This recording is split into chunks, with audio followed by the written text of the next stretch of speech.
Guruve Gaura Chandraya Radhikaya Tadalaye Krishnaya Krishna Bhaktaya Tadabhaktaya Namo Namaha Yam Pravajantam Anupeta Apeta Krityam Vapayano Viraha Katara Ajuhava Putreti Tan Maitaya Taravo Binedis Tam Sarvabhutam Hridayam Munimanatusmi Narayanam Namaskritya Naram Chaiva Narottamam Devim Saraswatam Vyasam Tato Jayamudirayat Bhaktya Vihina Parada Lakshay Kiptashtakamari Tarangamadye Kripa Maitram Sharanam Prapanna Vrinde Namaste Charanarvindam Tave Vasmi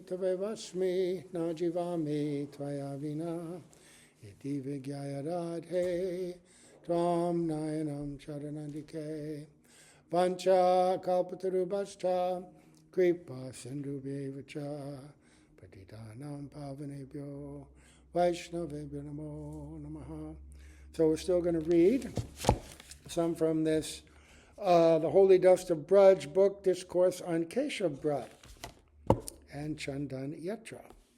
So yesterday we read one little small introduction. Today we're going to read about the manifestation of Kesava Dev. This might take a couple of days. Anyway, this is how we learn about this Vrat and the moods, the pastimes which elicit and awaken the favorable devotional moods that go into that. Because everything we do in bhakti, it's not just the activity, but it's cultivating the appropriate mentality and emotion. Right now, our emotions are material. We don't know what spiritual emotions are. But even a shadow of that awakening is favorable. And even that shadow creates a greater anticipation, a greater greed, and that accelerates our devotion because that's what attracts Krishna. Right? This is what Ramananda Roy told Mahaprabhu in their discourse, that in order to enter into Raganuga Bhakti, to go beyond Vaidhi Bhakti, we have to cultivate this greed, right? This lobe. There's no other way. What is that verse? Anybody know that verse? Ramananda Roy, about the greed? Come on. We know it. We know it. We know it. No? No. It's, all of a sudden, now my pride and everyone went out of my head. I started thinking all these other books, verses. Oh my God, how embarrassing. Well, we get taught humility in all different ways, right? I'm sitting here arrogantly, I know this verse. What is it?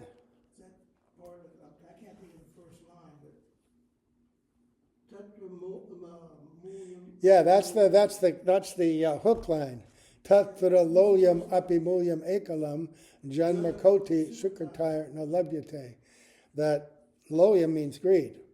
Mulyam ekalam means that the root, that's the cause, that's the only thing, and it can't be acquired by any other process, even for multiple lives, doing so many other things.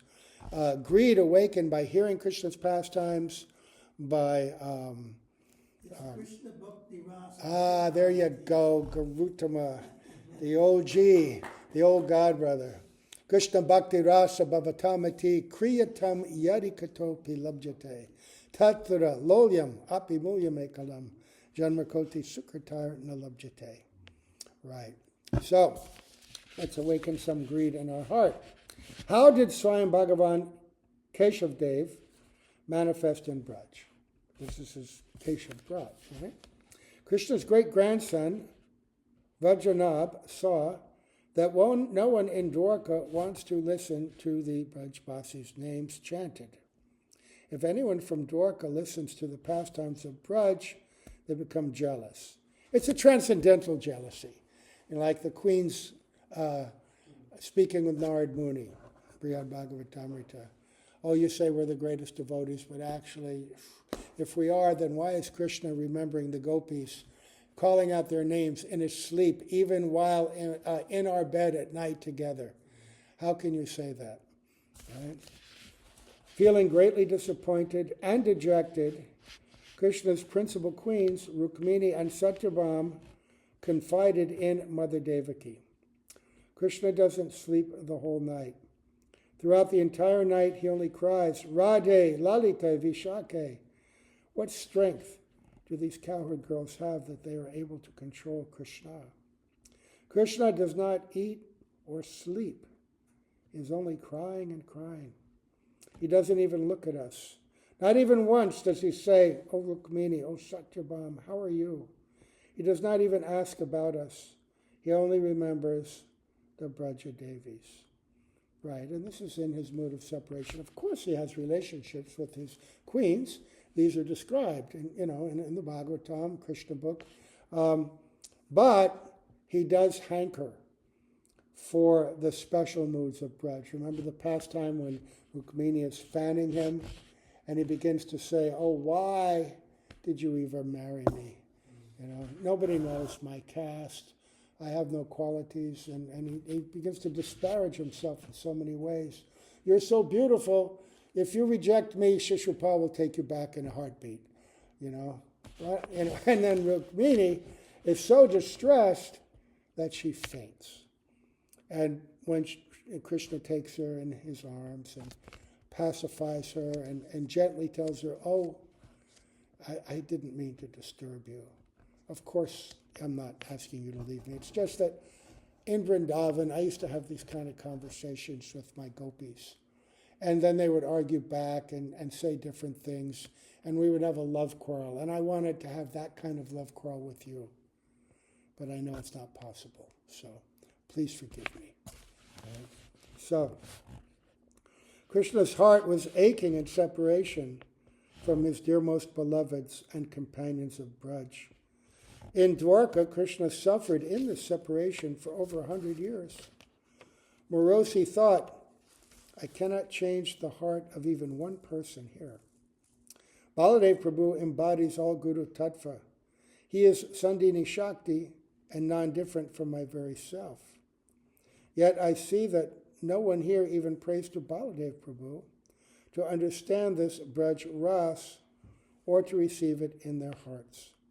Alas, no one here has any desire to deeply know why I am always remembering Braj.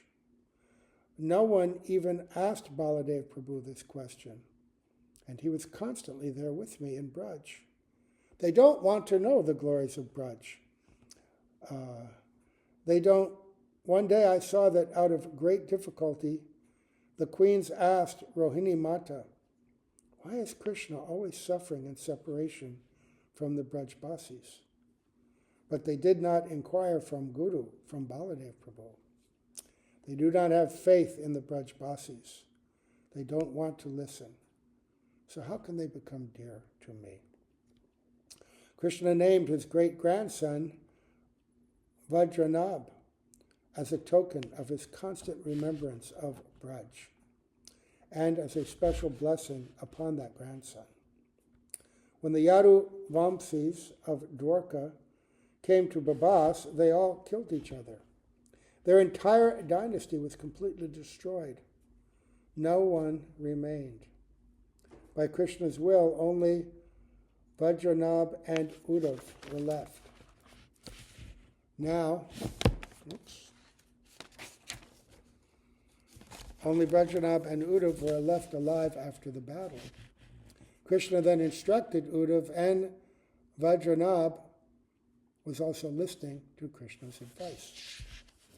Krishna told Uddhav, Uddhav, if you want to attain me, then you should know that I am always with the Brajabasis. I always reside in Braj. If anyone worships my deity with love and becomes a follower of the Brajabasis, then I will always stay with that person. Therefore, Sri Chaitanya Mahaprabhu has said, you know this, right? Ramya Kached Upasana Brajavadu Vagena Jakalpita. The gopis' worship is topmost. Srila Prabhupada would quote that verse in lectures. I don't recall knowing what it was from, but he would say, Vrajavadu Vagena Jakalpita, right? He said very strongly that these Brajavadu, these married gopis, you know, their worship, their upasana, topmost. Vajranabh heard Krishna tell Uddhav that he wanted worship in the line of the Braj gopis to be established. Vajranabh heard all Tattva Siddhanta that Krishna spoke to Uddhav. Krishna spoke to Uddhav. It is found in the 11th canto of Srimad Bhagavatam and is called Uddhav Geet, Uddhav Sandesh, or Uddhav Samvad. Right? Uddhav Geet, Krishna spoke to Arjuna, Bhagavad Gita, and it's profound.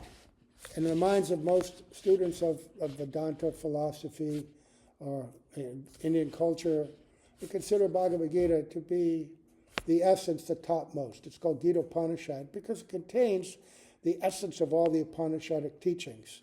But Uddhav Gita goes beyond that, whereas Bhagavad Gita introduces the concept of bhakti to Krishna, to give up lesser things, give up karma kanda, jnana kanda, give up dhyana and meditation, all varnashrama activities, sarva dharmam parityagya, right? Mam ekam sharanam vraja. And what? Manmana bhava madbhakto, you know, worship me in an intense mood, always remembering me. But then, if you can't do that, become my devotee. If you can't do that, worship me, mam yaji, mam namaskuru. If you can't do that, at least offer obeisance. But this is the gateway. It definitely defines the gradation of all the different systems recommended in the Vedas for different kinds of persons. And it establishes bhakti to Sri Krishna as topmost, right? But surrender to Krishna, Sharanagati, is the gateway to bhakti. Because what Mahaprabhu came to give, which was quite different from even the other sampradayas, was the gradation of bhakti up till then inconceivable status of the Brajbasis, and particularly the Brajavadus, the gopis of Vrindavan. Right? And then Uddhav Gita takes that concept of bhakti and breaks it down and explains it in such detail over many, many, many chapters in the Bhagavatam, in the 11th canto. So, and that's very important because we get in succession teachings of the Bhagavatam discussing all the different levels of devotion of the different devotees and the different avatars, principal avatars. And then in the 10th canto, Krishna's own activities, both in Braj and then later in Dwarka. And at every stage in that 10th canto, Shukadeva Goswami is saying Bhagavan this, Bhagavan that, right? To make sure that people are understanding that this is Krishna. Even though he's engaging in beautiful pastimes with the inhabitants of Vrindavan, look human-like, this is Swayam Bhagavan. Ete Chanksa Kalak Pungsa Krishna Stu Bhagavan Swayam. You know, the source of all incarnations. And over, these activities completely transcendental. And just by hearing them, right, then one will remove all anarthas and become established in prema. But then after that, to solidify this beyond all doubt, 11th canto, Uddhav Gita, right? So, after everyone in Dwarka disappeared, Vajranabh met many sadhus while traveling to Hastinapur, and again more sadhus as he traveled to Badrik Ashram and later to Braj. Eventually, both Vajranabh and Uddhav came to Braj, where they met with all the Brajbasis. Vajranabh kept this knowledge from Uddhav Samvad in his heart. Kept it. When Vajranabh and Uddhav came to Braj, they traveled extensively throughout Braj Mandala, At that time, they took shelter of Sri Giriraj Govardhan. They prayed, O Giriraj, Sri Krishna is in your heart. You are not separate from him, and Krishna is not separate from you. What is the remarkable position of these two? They are Dwarkavasis, right? And Uddhav even went to meet Nanda Maharaj, Mother Yashoda, the gopis, and as Srila Bhaktivedanta Narayana Maharaj explains, ostensibly it was to deliver a message to his dear devotees and his dearly beloved gopis. But actually he wanted Uddhav to go to the school of the gopis, to try to understand something of their kind of love so that he could help Krishna in his own separation, which was so terrible and painful. And he had no one to assuage it or to help him. The gopis had each other. When Radhika goes into the topmost pangs of separation, the topmost stages of Mahabhav, and looks to be on the 10th stage near death, her gopi friends can surround her and whisper in her ear the names of Krishna, the pastimes they had.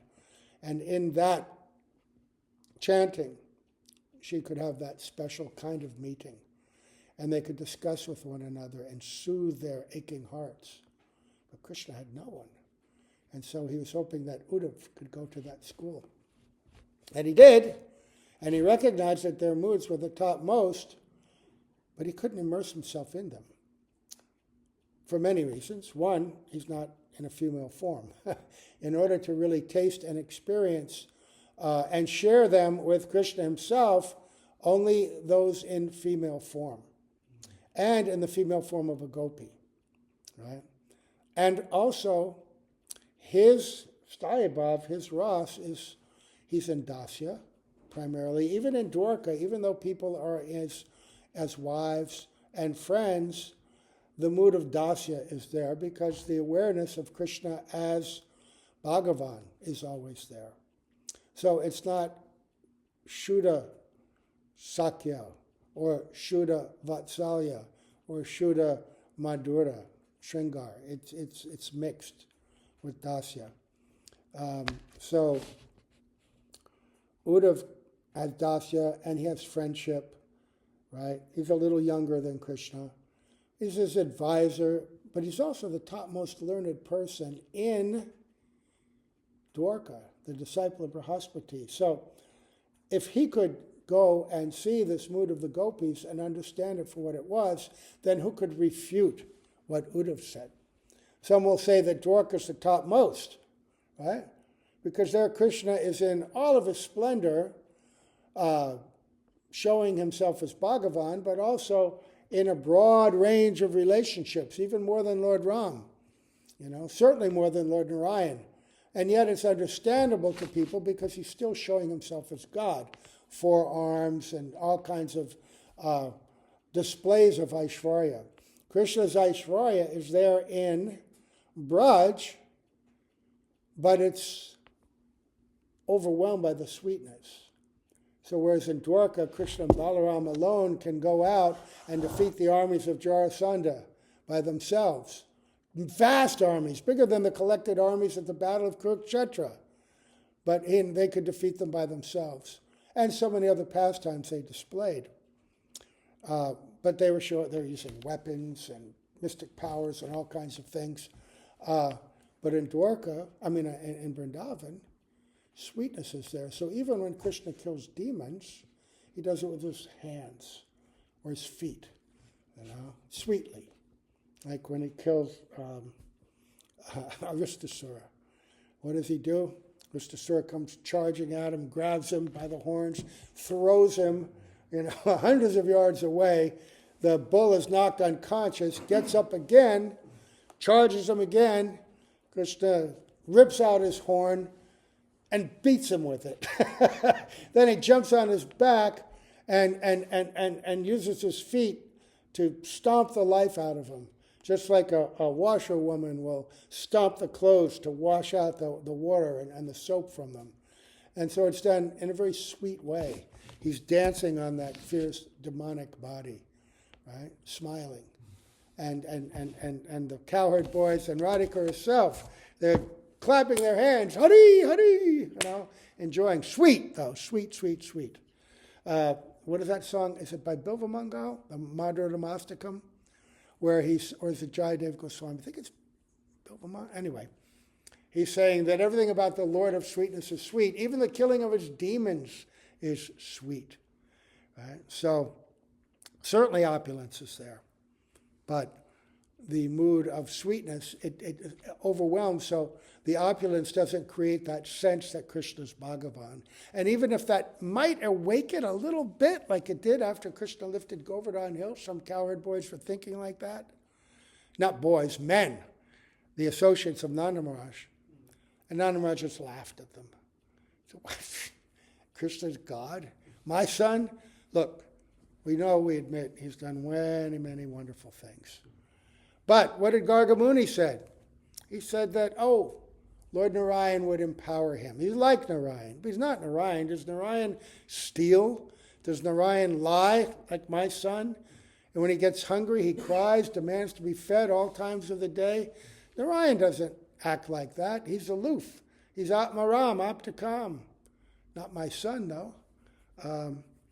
And then the cowherd boys, amen. Yeah, I guess you're right. Nanda Maharaj said, you cowherd men. It's said that the cowherd men, they don't even lose their milk teeth till they're 80 years old. You're foolish and you've shown it. And they all laugh together. No possibility. And when Krishna tells the gopis, I was Lord Ram, they laugh in his face. What are you talking about? We saw you born here. Or our mothers saw you born. Everybody knows. We've grown up with you. You're nothing like Lord Ram. Even when he calls the monkeys, they say, if you're Lord Ram, then make a bridge. You don't have to make it to Lanka. Just make it over this little valley. And he calls all these monkeys. They come and they make a bridge out of fallen limbs of trees, vines, leaves, and they make a bridge. And the gopis say, so what? The monkeys, they're thieves and rascals just like you. Of course they're your friends. But Uddhav, he knew Krishna was God. And when Gurudev came to the Bay Area, we had a retreat for a week in Oakland, and he was talking about Uddhav Geet. This was 98. And I was pretty new to him then. And I would have asked this question anyway, even now. But I said, wow, you're saying over and over that Uddhav had heard so much from Krishna, had seen the superiority of the gopis, had written and spoken about it, then why did he go back to Dwarka, and why did he not pray to be a gopi? Why did he pray in another way?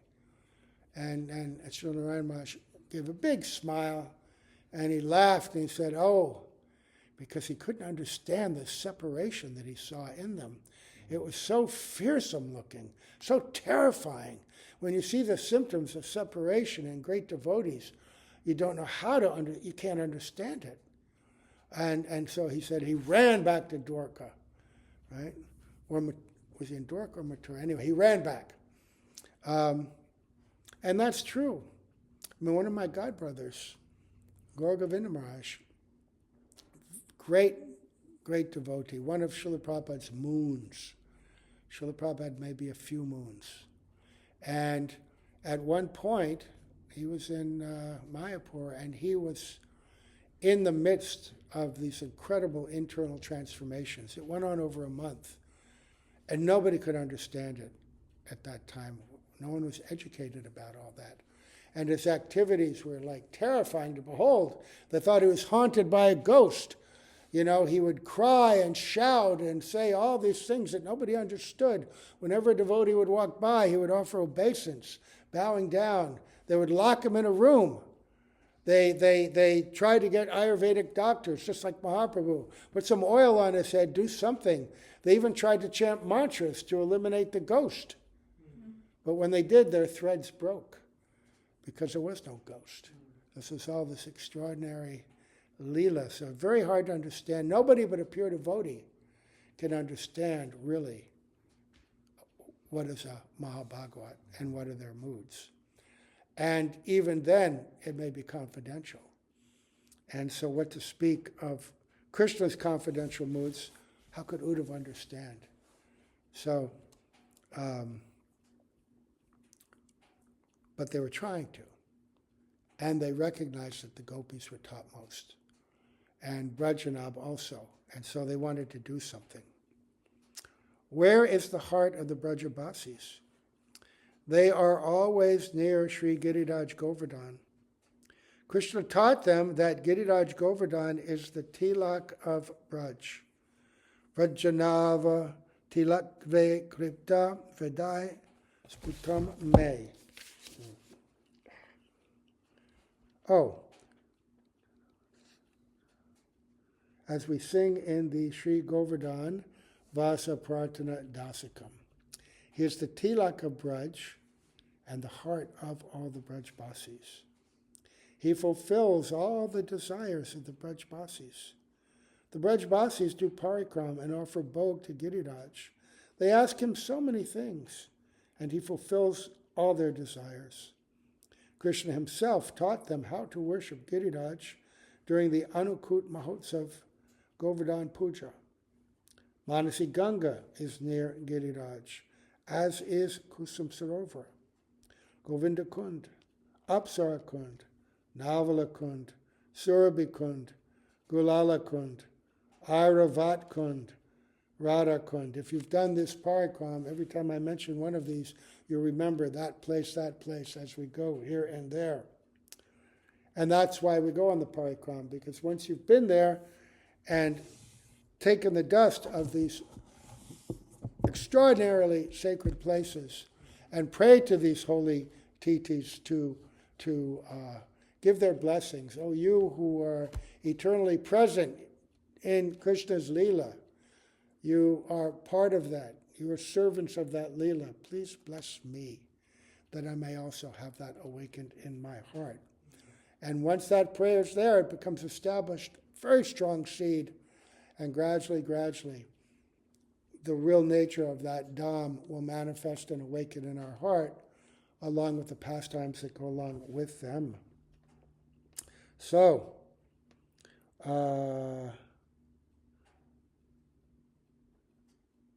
Shama Kund and the other kundas of the Ashtasakis like Lalita Kund and Vishaka Kund, everything is present near Giriraj Govardhan. Yes. Sri Brajanab and Uddhav prayed to Giriraj. They did Govardhan Parikram and surrendered to Giriraj. Seeing their sincere surrender, Giriraj first manifested the deity of Sri Dauji, or Sri Baladev for Brajanab. Remember that deity? We go to that little town that's called Dauji, right? A beautiful deity, Baladev. And they discovered him hidden in a pond. Because all of these deities established by Brajanab, they were all lost in time because of the invasion of the Muslims. So the deities, the pujaris, hid them in different ways. And Dauji was hidden in a pond, in a kund there. And then after the Goswamis came, I don't remember who discovered him, but had that inspiration, and they searched in the pond, and there he was. And there's a very beautiful, big stone complex, large courtyard, everything, beautiful deity. And off to one side is, I believe, Revati. The deity of Revati is also there. So he was the first manifest. Why? Without Guru, you cannot do anything. Without Guru, you cannot be enlightened. Without Guru, you cannot enter onto the pure and proper path. Without Guru, who will teach you and give you Krishna's darshan and seva? Baladev Prabhu was also with Krishna in Dwarka, but who understood his tattva, or would follow Baladev's desires. Who there would listen to what he said? None knew of his glorious position. Thus, Giriraj Ji first gave Baladev Prabhu from his heart to Vrindavana, so that he could begin his stay in Braj by taking shelter of him and serving Sri Guru. Receiving Baladev Prabhu's grace, Vajranab and Uddhav were so happy they started serving Sri Giriraj and Sri Dauji with great love. After some time, Giriraj also manifested the deity of Haridev. Beautiful place at Govardhan. You can't begin or really complete the parikrama of Govardhan properly without paying homage and begging the mercy of Haridev. Ganga comes from the lotus feet of Haridev. In Braj, she is present as Manasi Ganga, serving all the Vrajavasis and giving everyone the strength to obtain Braja Bhakti and Braja Ras. If you want to become a follower of Braj, then you should bathe in Manasi Ganga. By faithfully bathing, drinking, remembering, praying, worshipping, and respecting Sri Manasi Ganga in Braj, then your mind and heart will be cleansed. Cheto, Darpana, Marjanam. Then it will become possible to enter into Manasi Seva, Seva within the purified mind, right, of Sri Radha Krishna and their eternal associates.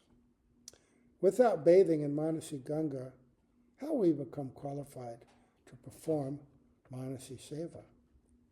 We have to take shelter of the servants of the Lord who are engaged in his pastimes, who have within their hearts, within their power, to transmit this Shakti. Srila Gurudev would take us to Manasi Ganga and offer ghee lamps and puja to her. We would bathe in her waters and then perform parikram of Manasi Ganga. Yes, I remember sometimes doing that. Very extraordinary.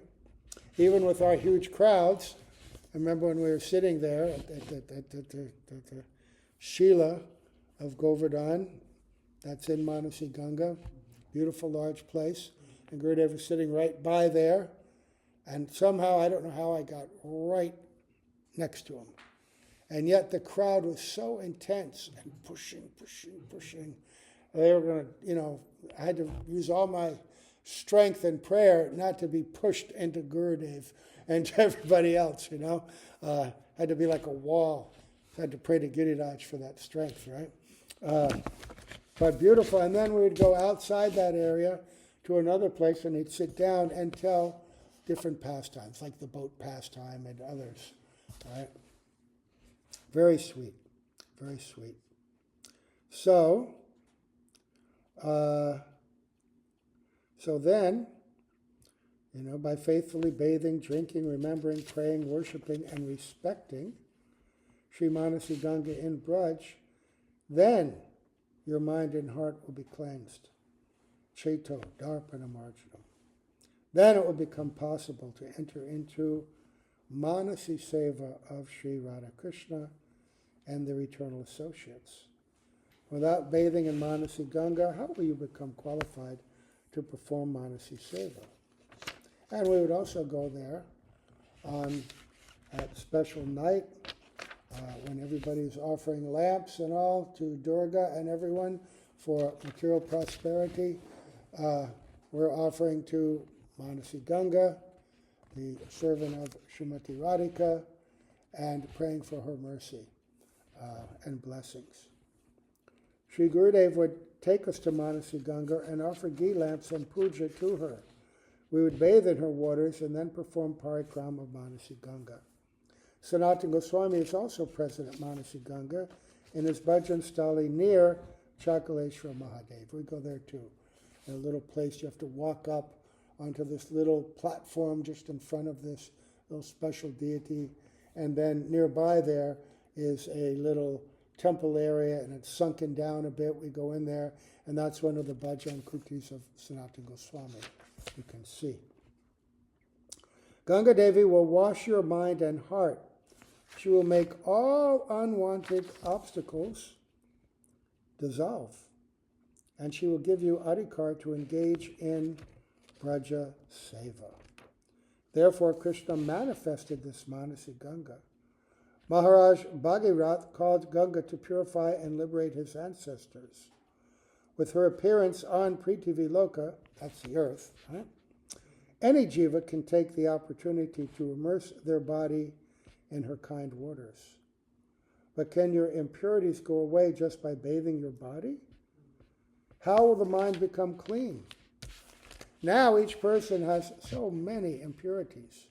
Yes, it's Kali Yuga, right? Who will cleanse the mind of everyone? Who will bestow this faith in Braja Ras? Sakshat Bhagavan himself manifested Manasi Ganga from his own mind and made everyone's hearts full of Braja Ras. He made all who touch her waters become eager to attain Braja Bhakti, Braja Vas, and Braja Seva. By calling Manasi Ganga, Krishna made arrangements for how to bestow this kind of qualification upon the fallen jivas. You may remember that pastime. The Brajbasis wanted to go to take bath in Ganga Devi, but it's quite far from Vrindavan. We have to go to Prayag, you know. Yeah. It's a ways, you know. It's a ways. And they were all on their carts and off they went, right? Krishna was there, the ladies and the mothers on the carts, the men walking. And he said, why are we taking so much trouble? Ganga Devi will come here. What? Oh, come on. Why would Ganga Devi? Because they have a self-conception of just being humble cowherd people. They have no conception of their extraordinary divinity and their position as topmost devotees. Any of them could have called for Ganga Devi and she would have come. She considered herself the servant of all the devotees, all these great devotees. She comes from the dust, she comes from the lotus feet of Mahavishnu, right? And, Jamuna, she's like the queen of Krishna, or there's one kind of Jamuna, Kalindi, daughter of the sun god, but then there's the other, Vishaka. Kalindi is an expansion of that Vishaka. But so, from the position of Rasa Tattva of a higher nature, right? So Ganga prays to her sister, you please, you have the blessings that Krishna does all these beautiful pastimes in your waters. I wish that I could also serve the Brajbasis and Krishna by having him bathe in my waters as well. And so she was given the benediction that when he comes as Mahaprabhu, then yes, I will bathe in your waters. I am Krishna, I will bathe. And my associates will also come in different forms and will bathe in your water. But also she got that special pastime of coming and serving them all as Manasi Ganga. All right. So that's one of many specialities that we try to remember during this month of Kesava Vrata.